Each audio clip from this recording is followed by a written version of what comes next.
शेणखत आहे गाईचं. बघा हे शेणखत घालताना एक पद्धत शेणखताची कशी असावी. तर शेणखत हे कचरा 2 वर्ष 3 वर्ष कोयजू द्यायचा. कोयजू दिल्याच्या नंतरच घालायचं. असं हे शेणखताची माती व्हायला पाहिजे. अशी माती जर झाली तर ही मातीच घालायची, म्हणजे शेणखताचा खूप आपल्याला फायदा होतो आणि माती मिसळून शेणखत जमिनीत मिसळतं आणि पिकांना फायदा होतो.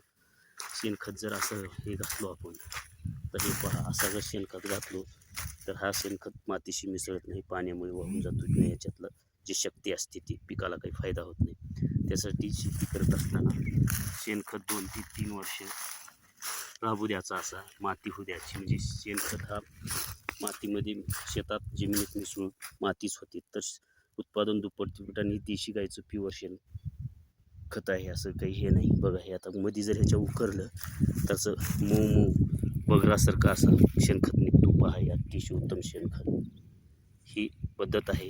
यामुळे उत्पन्नामध्ये प्रचंड तर वाढ होतेच होते, पण उत्पन्न एवढं वाढतं की भयंकरच वाढतं.